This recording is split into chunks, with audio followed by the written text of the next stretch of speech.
Corona का हर चीज पर, हर जगह पर असर है और फॉरेन डिप्लोमेसी भी इससे प्रभावित हो रही है। देश में बढ़ते कोरोना संकट का असर विदेशी डिप्लोमेसी पर भी अब दिख रहा है। ब्रिटिश पीएम के बाद जापान के पीएम सुगा ने भी भारत का प्रस्तावित दौरा टाल दिया है। बढ़ते कोरोना संक्रमण का असर विदेशी कूटनीति पर भी प्रभाव डालता नजर आ रहा है। ब्रिटिश प्रधानमंत्री बोरिस जॉनसन के भारत दौरा रद्द होने के बाद खबर है कि जापान के प्रधानमंत्री ने भी अपना भारत दौरा रद्द कर दिया है।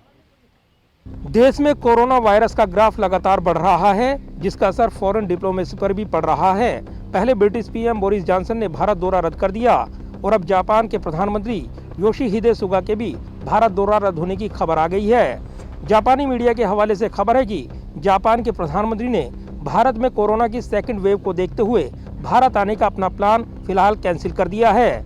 भारत दौरा रद्द होने के साथ साथ जापान पीएम का फिलीपींस दौरा भी रद्द हो गया है। जापानी मीडिया की रिपोर्ट में कहा गया है कि कोविड-19 के मामले पूरी दुनिया में फिर से बढ़ने लगे हैं और भारत पर भी इसका जोरदार असर पड़ा है। लिहाजा जापान के प्रधानमंत्री ने फिलहाल जापान में संक्रमण की रफ्तार रोकने की कोशिशों पर ध्यान देने की बात कही है। दरअसल जापान के प्रधानमंत्री ने देश की जनता से वादा किया है कि जापान को संक्रमण से मुक्त करने के लिए उनकी सरकार जून के आखिर तक 10 करोड़ वैक्सीन की डोज खरीदेगी।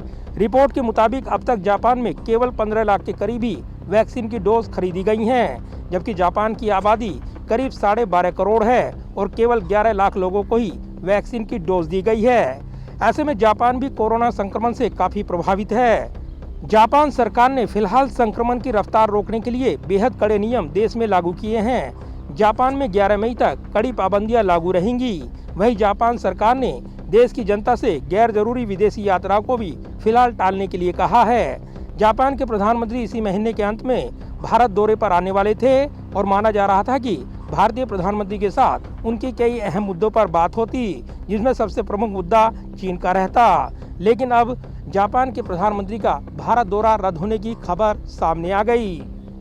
दरअसल जापान में पिछले 2 महीने के दरमियान कोरोना के मामले तेजी से बढ़े हैं और देश में अलग अलग राज्यों के गवर्नर देश में इमरजेंसी लगाने की मांग कर रही हैं। जापान में 23 जुलाई से ओलंपिक खेलों का आयोजन किया जाना है, जिस पर भी खतरे के गंभीर बादल मंडरा रहे हैं। हालांकि जापान सरकार ने दावा किया है कि वो ओलंपिक का सफल आयोजन करने में कामयाब होगी। हालांकि ऐसा पहली बार हो रहा है कि इस बार ओलंपिक में विदेशी दर्शक नहीं आ पाएंगे। सभी खिलाड़ियों के रहने के लिए जापान में ओलंपिक विलेज का निर्माण किया गया है, जहां से बाहर निकलने की इजाजत खिलाड़ियों को नहीं होगी। साथ ही खिलाड़ियों का बार बार कोविड टेस्ट कराया जाएगा।